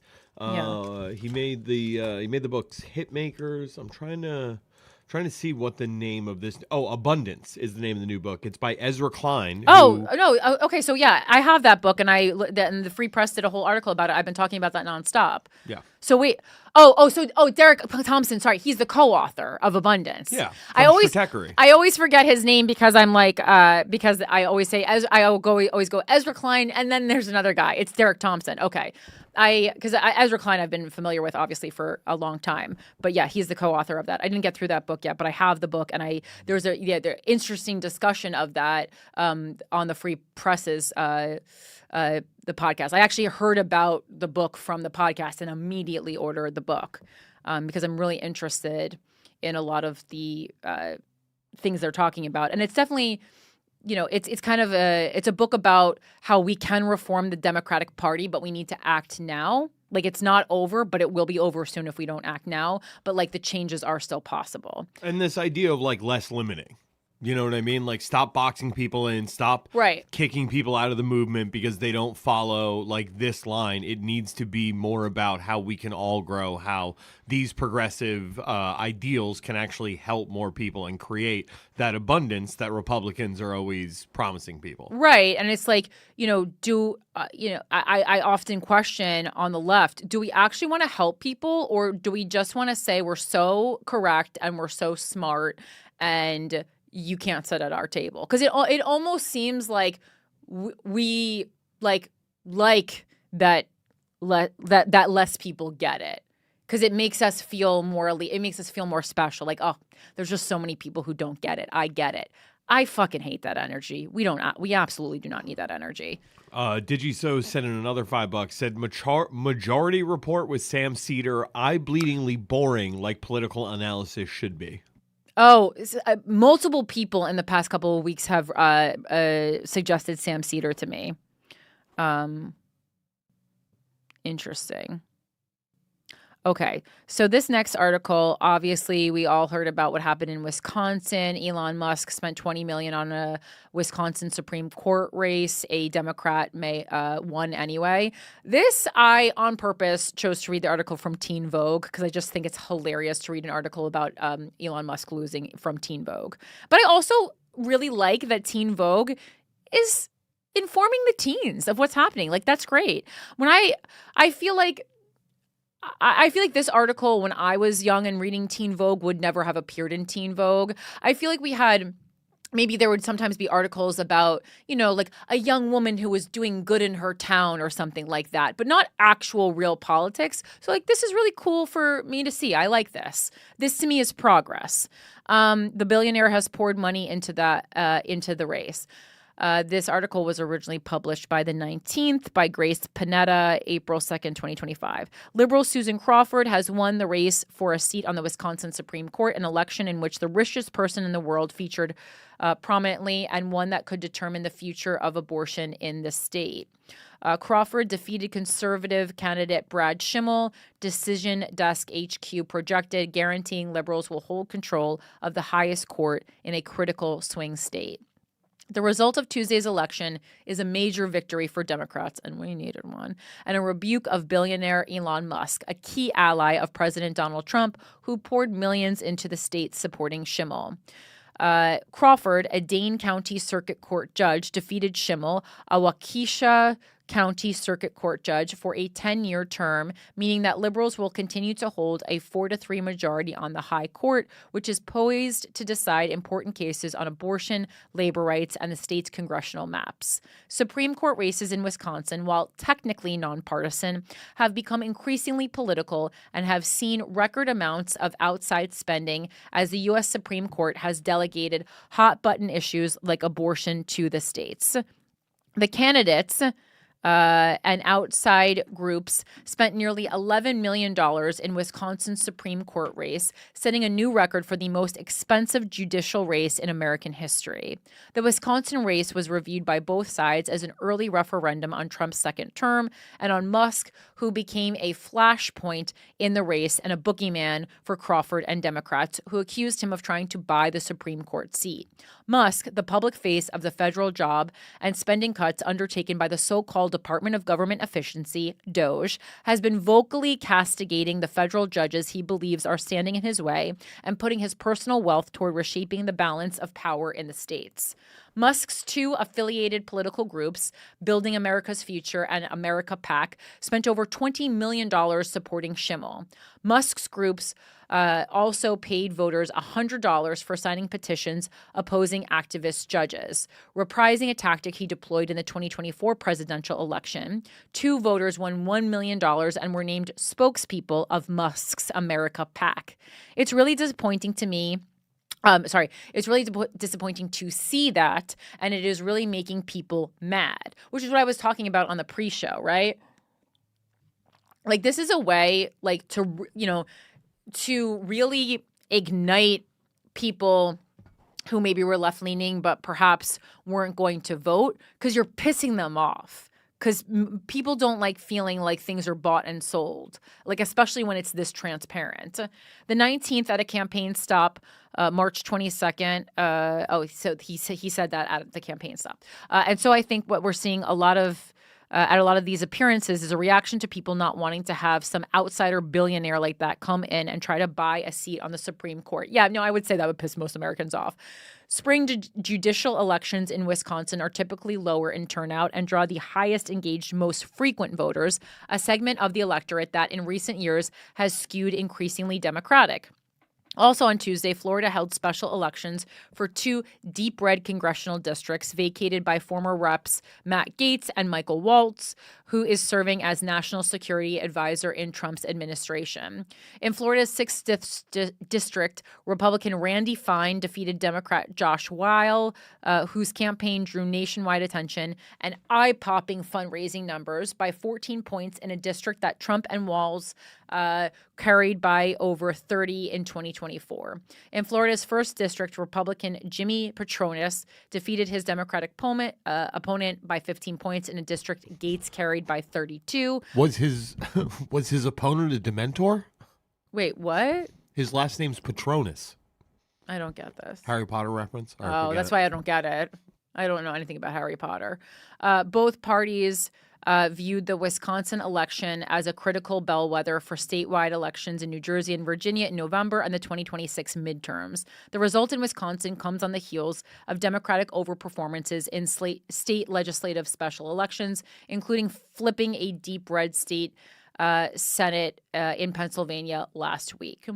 All right, so we're all caught up on that. Let's see. Tariffs. I mean, Trump bores me with these tariffs, but all right, this is really short because it's from Fox. God bless, so we can get into it. Treasury Secretary Bessent tells countries not to retaliate after sweeping Liberation Day tariffs. Trump announced reciprocal tariffs on more than 180 countries and territories. You know, he's got to get a lot in between these golf rounds. Treasury Secretary Scott Bessent offered a 3-word reply on Wednesday to countries looking to respond to the United States' broad tariffs. Do not retaliate. President Donald Trump announced on his self-proclaimed Liberation Day a 10% baseline tariff across the board and retaliatory tariffs on some of the country's closest allies, who he says are taking advantage of the U.S. Among some of the notable tariffs are 34% on China, 20% on the European Union, 24% on Japan, and 32% on Taiwan. I mean, that China one's going to hurt us. Everything's going to be so expensive. The tariffs on China increased to 54% due to an existing 20% tariff. Now I'm just like imagining, you know, like those little spider rings that you get in a goodie bag when you go to a Halloween party. I'm just imagining those being like $10 each now because of this Chinese tariff. My advice to every country right now is do not retaliate. Sit back, take it in. Let's see how it goes, because if you retaliate, there will be escalation. Bessent said Wednesday in an interview on Special Report shortly after the announcement. If you don't retaliate, this is the high water mark.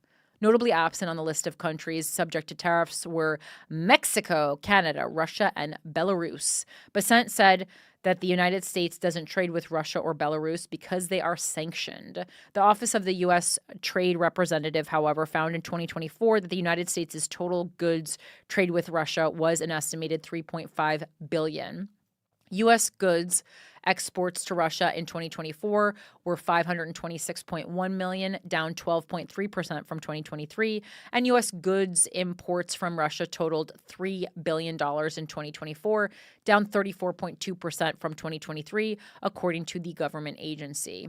The White House announced that the 10% baseline tariff will go into effect on Saturday, and the individual reciprocal tariffs will go into effect on April 9th. These tariffs will remain in effect until such a time as President Trump determines that the threat posed by the trade deficit and underlying non-reciprocal treatment is satisfied, resolved, or mitigated, read a release from the Trump administration in part. Besant told Fox News chief political anchor Bret Baier that the goal of the tariffs is to set the stage for long-term economic growth. We are putting ourselves back onto a sound trajectory, he said, hitting the Biden administration for gigantic government spending. The Treasury Secretary added that Congress is working to pass a tax bill as the administration seeks to make the Trump 2017 tax cuts permanent. The sooner we can get certainty on tax, the sooner we can set the stage for the growth to resume, said Besant. Can't wait till the growth resumes. That's what I often say. All right. Where are we going now? Okay. We're going to Kristi Noem. Kristi Gnome, you crazy bitch. We're going to you. All right. So this is from Rolling Stone. One photo from Abu Ghraib lost the Iraq War. Kristi Noem continues the tradition. The Trump administration is trading decency and democracy for cruelty and spectacle. Our protectors will pay for it. By Michael Embrick. Can you give me this article, Mike? It let me in before, and now it's not letting me in. Also, in this time, while Mike is pulling up this article, I do want to take this time for Without a Country to congratulate Michael Harrington on his nuptials to Alex Scarlato. Congratulations. And it's also fun that it was a surprise wedding. Much of your family and friends didn't know you were getting married, but the Without a Country listeners knew that you were getting married. This was the only show I teased it on, and they didn't know when. Teased it on? You full on said, I said, I got to go to a wedding in March in Palm Springs with my boyfriend. And then you said, oh no, you got to go to 2. And I said, what? And then you were like, mine. No, I just left it pretty open-ended. I gave you the huh? But I didn't say we were going to be doing it as a surprise during my daughter's second birthday party. I didn't give any of the dates, no details, just, Not on air. I mean, I got the details. I knew. Your mother-in-law was like, Corinne, did you know? And I was like, I did know.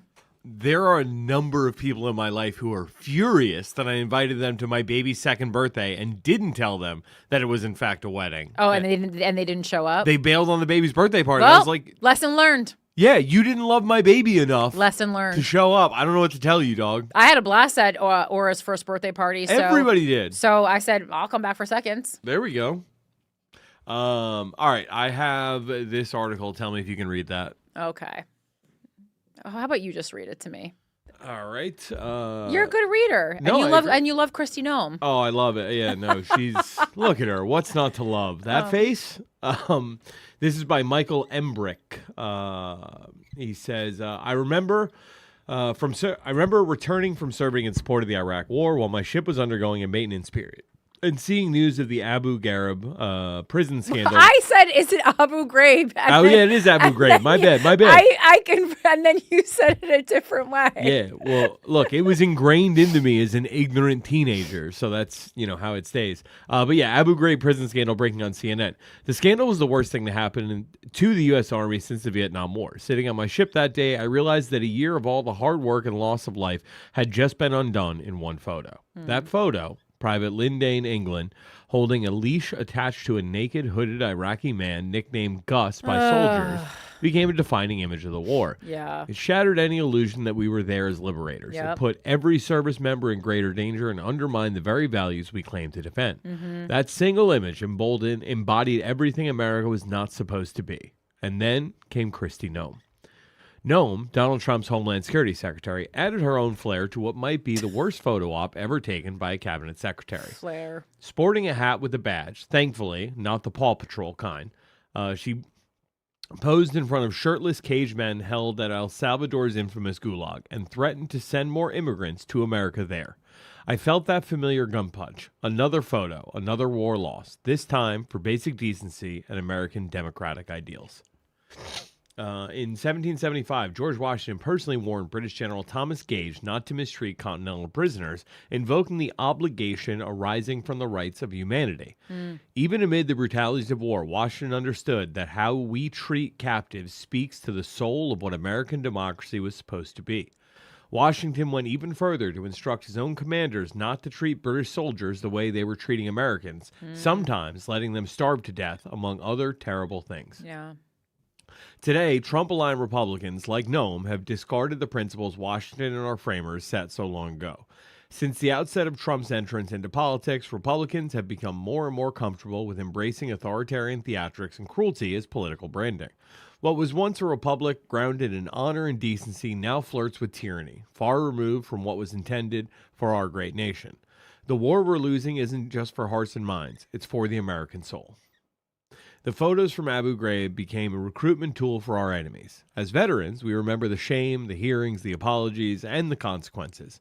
We remember the Americans who paid the price, junior soldiers who were quote-unquote just following orders, a cautionary tale that militaries around the world have learned, forgotten, and often repeated. What's most troubling is that Noem's actions are setting the tone from the top. She's setting the tone for every Border Patrol agent and sworn American officer involved in immigration enforcement, many of whom are veterans of the Iraq War and witnessed the consequences of places like Abu Ghraib. Veterans understand that mistreating prisoners, no matter how deserving they may seem, makes us all less safe. By encouraging this mindset, Noem is putting border agents and others she is responsible for protecting at risk. Every American should be asking, what happens when we normalize sending people, without hearing or trials, to cages in foreign countries known for torture? What happens when we rely on authoritarian regimes to do the dirty work we can't legally carry out on U.S. soil? And who do we become when this is not only accepted, but promoted by leaders at the highest levels of our government and military? Not good, but poetically written. I mean, I agree. That's just like, when I just saw this, I was like, what? Who the fuck are we? Wearing a $50,000 watch. Oh yeah, that's right. Someone else pointed that out. I didn't know that. Yeah, it's a Rolex, some like real high end. I saw $50K. Garbage. You know, they say money can't buy class. That's true. They do say that. And then kind of as a complementary piece to that, this is the are the Venezuelan deportations unconstitutional? I guess that file under racism, follow under ICE, file under, I don't know, not complimentary, but just like put it on my tab. All right, so this is from the Free Press by Jed Rubenfeld from March 21st. A few days ago, and we talked about this last week, but this is just another piece about it. A few days ago, President Trump invoked the 226-year-old Alien Enemies Act and flew hundreds of alleged Venezuelan gang members to El Salvador in the dead of the night. In doing so, he arguably ignored a district court order and caused liberal talking heads to explode all over the country. Legal experts, the New York Times reported, say it's a constitutional crisis. But wait, over 1,000 American legal academics had already declared a constitutional crisis last month. Around the same time, Adam Schiff on MSNBC also said we were in a constitutional crisis. So did The Atlantic, so did The Washington Post. The term constitutional crisis has been so abused and overused, it is losing all meaning. When the president defies the Supreme Court, that will be a real constitutional crisis. We're nowhere near that yet. Most importantly, for those legal experts, stop crying wolf. No one's going to believe you if and when the constitutional crisis actually comes. The Venezuelan deportation may be unconstitutional, as I'll explain below, but it's not a crisis. The Alien Enemies Act, a 1798 federal statute, confers on the president-wide authority to round up and deport foreigners from enemy countries in certain circumstances. The dangerous immigrants who Congress primarily worried about then were Frenchmen.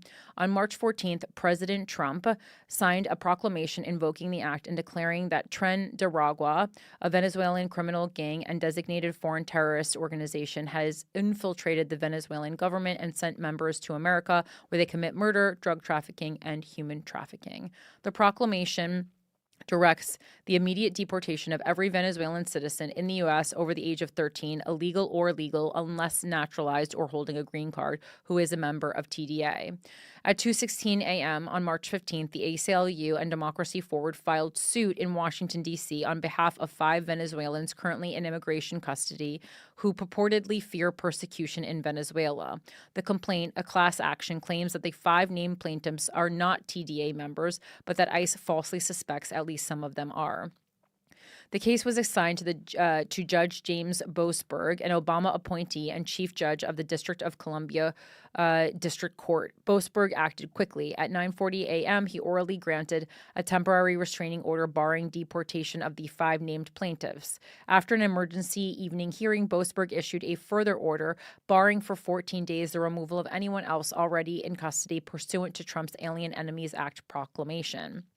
But the night the administration flew that night, they flew at least 2 planes carrying over 200 alleged Venezuelan TDA members to El Salvador, where they have been imprisoned. As a result, prominent news outlets such as USA Today, ABC News, PBS, and the New York Times have claimed that Trump defied or ignored Boasberg's orders. It's not clear that he did. To begin with, there has been no claim that the administration deported any of the ACLU's 5 individual plaintiffs. Moreover, the 2 flights to El Salvador had already taken off before Boasberg issued his injunction. At around 6:45 p.m., Boasberg orally ordered the administration to return those planes to the United States, which the administration did not do. But the judge's written order did not include that requirement. The government argues that the written order is all that counts, an argument with some decent case law support. A 3rd flight took off a few minutes after Boasberg's order was published, but the administration asserts this flight was not carrying anyone being deported under the Alien Enemies Act. Critics say that these arguments are gossamer thin, but it's significant that the administration is insisting that it complied with Boasberg's orders. If Trump had instead taken the position that he didn't have to comply with unlawful district court orders, if he had said he would continue the deportations regardless of what Boasberg ordered, the situation would be completely different. Instead, Trump has expressly said he will obey the courts. Pursuing clever legal ways to work around a court order is not the same as defiance and not necessarily unlawful. After the Supreme Court struck down President Biden's initial student loan forgiveness program in June 2023, he launched another, struck down this year, boasting the Supreme Court blocked it, but that didn't stop me. I don't recall the Times or the Post or 1,000 law professors crying about a constitutional crisis then. Bottom line, the administration has, at least for now, apparently ceased its Alien Enemies Act deportations, complying with Boasberg's temporary restraining orders while seeking an emergency stay of those orders in the D.C. Circuit. This is not a constitutional crisis, quite the opposite. It's how the system works. But are Trump's Alien Enemies Act deportations lawful? The act applies only when there is a. Okay, so you know what? Actually, we went over this part of it last week, I think. Do you think you fully understood that last week, Michael, or do you not remember? Yeah. Okay. Yeah, because I'm like, I don't need to go into this. Well, yeah, I mean, the only question I had from last week was, what war they are using as the pretense. Right. Yeah, because I'm like, yeah, all of this we went over 100. Let's see this. I am. Yeah, it doesn't. I also am unclear. Like, well, let's see if we can find something like, what war is Trump using for Alien Enemies Act deportations?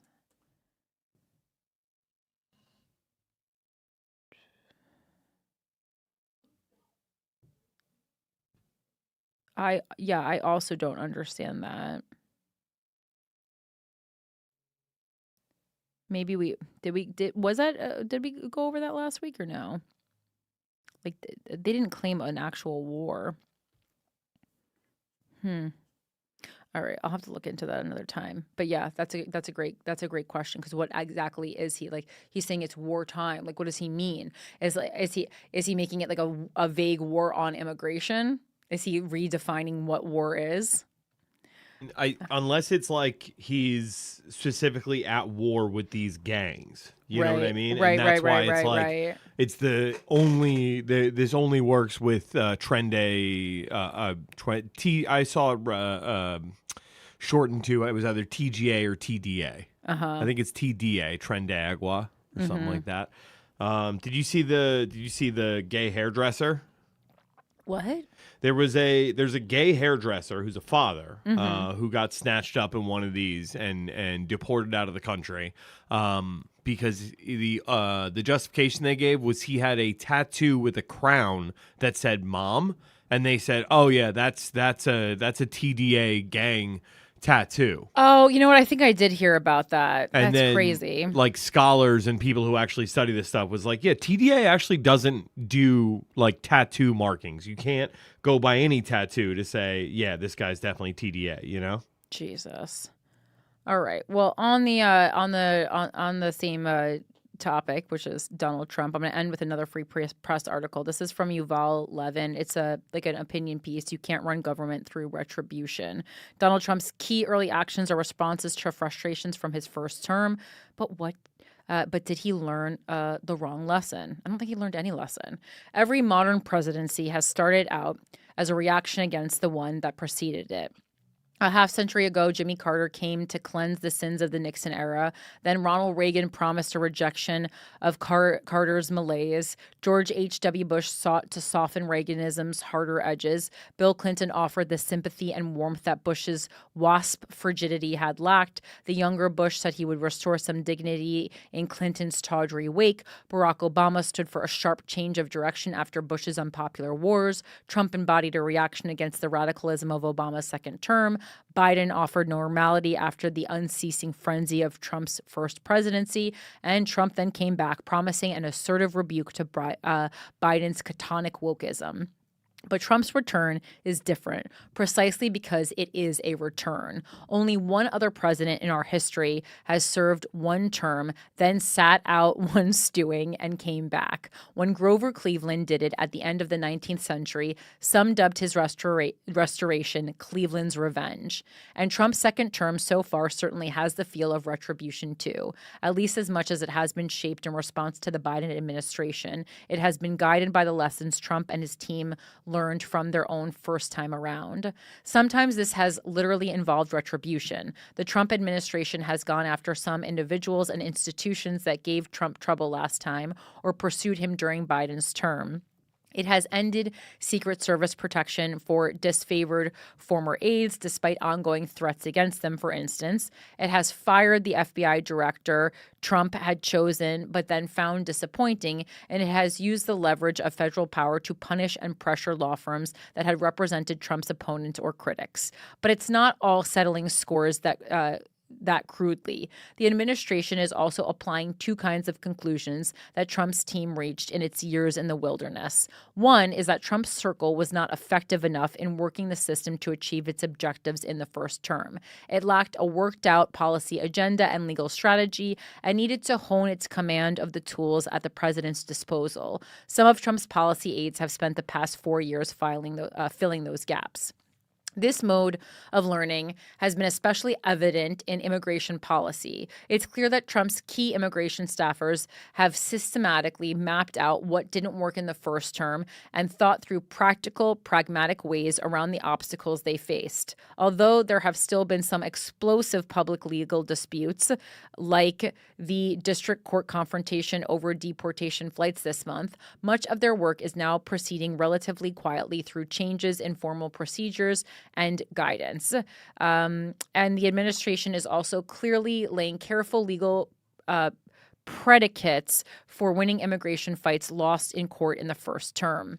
A characteristic example is a little noticed State Department memo published in the Federal Register on March 14th, which asserted that all immigration policy will now be considered a foreign affairs function of the United States under the Administrative Procedure Act.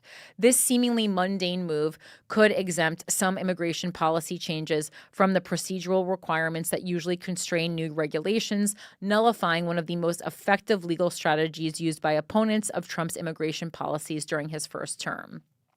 This approach to applying the lessons of the first term by working within our constitutional system more adeptly is likely to bear real fruit. Whatever you think of the policy goals involved, this strategy will render Trump's second White House more effective than his first in some key areas, not only immigration, but some aspects of education, civil rights enforcement, and more.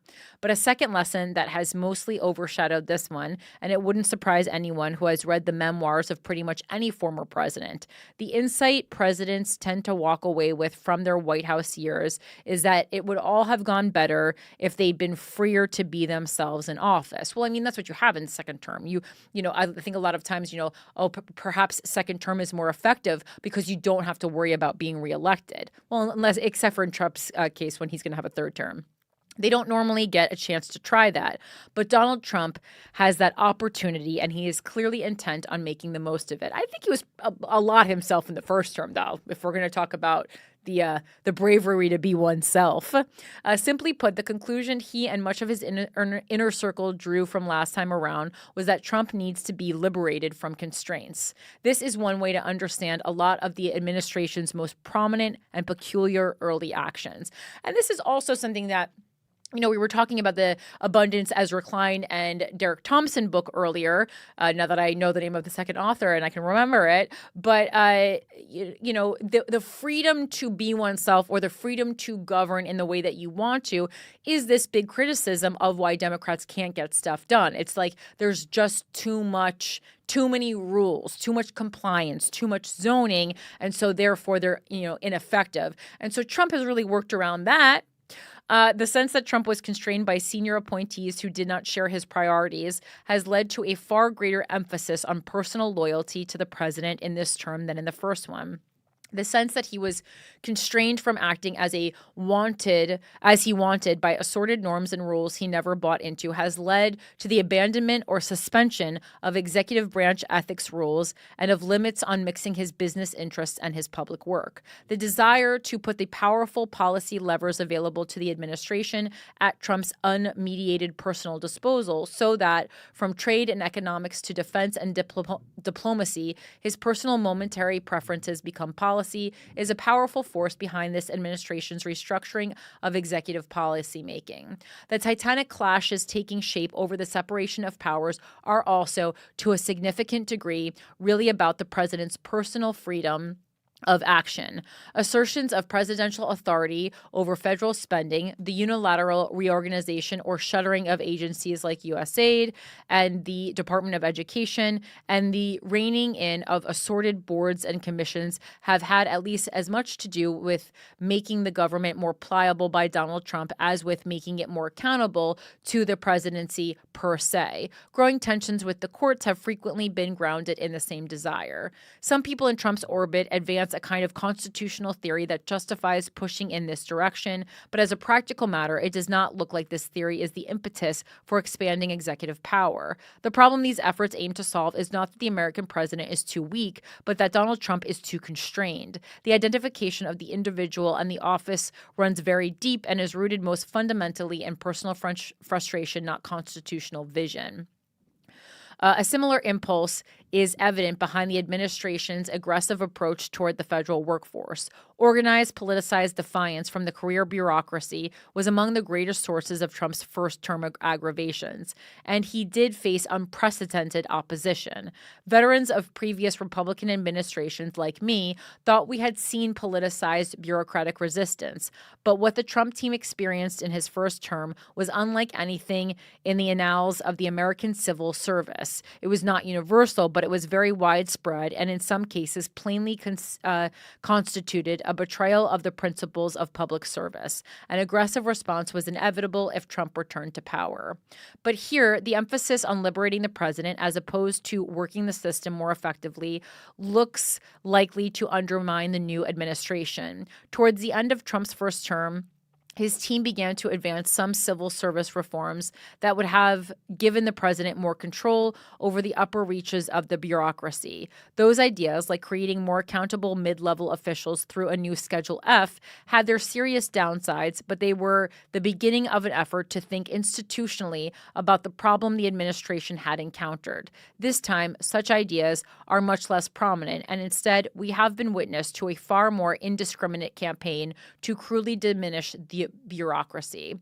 This has been the centerpiece of the DOGE effort led by Elon Musk. It is not a strategy worked out over 4 years in the wilderness. It is a frantic and haphazard campaign cooked up just before Trump's inauguration, rooted in an unfocused desire to punish the bureaucracy and farmed out to vainglorious what is this word? Dilettantes? I don't know what this word is. 1 second. Probably dilettantes. What is that? Dilettantes. It's like a word I've heard, but I don't exactly know what it means. A person who cultivates an area of interest, such as the arts, without real commitment or knowledge. Dilettantes. Okay, that makes sense. Okay, dilettantes who are learning about government on the fly. Oh. One might call me that. No, well, I mean, in part, I was like, I feel like, I might be more qualified than Christy Gnome. And it is rooted in the view that the president needs to be freed from the frictions and constraints of the career civil service. The faults with this strategy are broad and deep. The president doesn't need to be liberated from his employees. He needs to be better served by them. None of the administration's ambitions can succeed without the cooperation of many civil servants. Some key parts of the bureaucracy, like the FDA, would actually be more efficient if they had more workers rather than fewer. Many other agencies might be well served by trimming their longest-serving cohorts, not the newest hires or those most recently promoted. And the notion that managing people is what Silicon Valley does especially well and could helpfully teach others is not supported by reality. Some in Trump's orbits certainly see all of this, but they have been unable to rein in DOGE because the effort speaks so powerfully to the president's desire to lash out at those who once restrained him.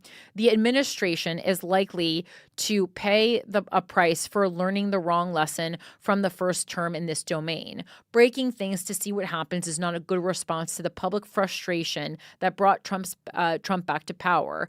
And doing so in the name of efficiency runs a further risk nicely summarized by the so-called Pottery Barn rule. You break it, you buy it. Rightly or wrongly, it won't take long before routine experiences of federal ineptitude and prominent failures of federal competence come to be seen less as justifying DOGE than as resulting from it.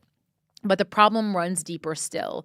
The view that Donald Trump failed in his first term when he was most constrained is simply wrong. It was when he had to adjust to resistance and pressure from Congress, from his own senior appointees, from the courts, from foreign leaders, from public opinion, from the markets, that he was able to advance some relatively popular and durable policies. The biggest burden on Trump's popularity was always his own character and personality. Like every president, but even more than most, he was fortunate to have some mediating barriers between his momentary whims and the policies of his administration. On trade, in the economy, defense and diplomacy, law enforcement, and more, we may well be in the process of discovering just how fortunate now. This is one risk of retributive, how do you say this word in this form? Retributive presidency? An administration rooted in a response to the excesses of its predecessor, as the Trump administration has been on immigration and some cultural issues, at least begins from public's own frustrations, but an administration oriented by its own grudges, as Trump's increasingly appears to be in a broad and growing range of policy domains, is more likely to become misaligned with public priorities and in ways that grow increasingly aggravating to voters whose concerns are overshadowed by the president's grievances. The lesson Donald Trump learned from his first term seems not to be the one that voters sought to teach him. It's hard to see that ending well. All right. Sorry, there was something about Luigi Mangione under here, and I was like, I don't really know what he has to do with that article, but it is a separate thing from the free press. All right, so I thought that was a good kind of, opinion piece to end on, just to put a little, to tie a string, to tie a bow around this episode. It is very late. It's like 1 o'clock in the morning now. So I'm going to go record the Patreon episode before my words completely stop making sense. And thank you so much for joining me. Again, sorry that this was late for those of you watching live, but we did deliver. We'll be back next week. It should be normal time, 9 p.m. Eastern. And of course, please follow us Without a Country podcast on Instagram. Make sure to subscribe to the YouTube. And of course, please make sure you are following Corinne Fisher for mayor, no matter where you are in the world. On Instagram, it really helps. Getting those numbers up really helps my visibility and just interacting with the posts. And then also, again, you can check out my interview on The Point with Marsha Kramer on YouTube. And as always, you can sign up to donate or volunteer. We're going to be moving into canvassing right now. So if you did, petitioning is difficult. You have to go up and explain things to people and whatever.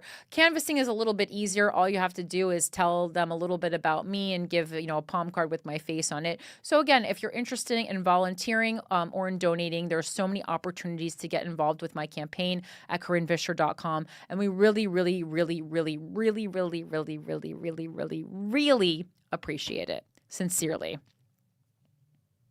Thanks, bitch. Have a great day. So thank you so much for engaging in critical thinking with me again this week, and for taking the time to learn about the world in which you live. Have a great day. Bye. Peace.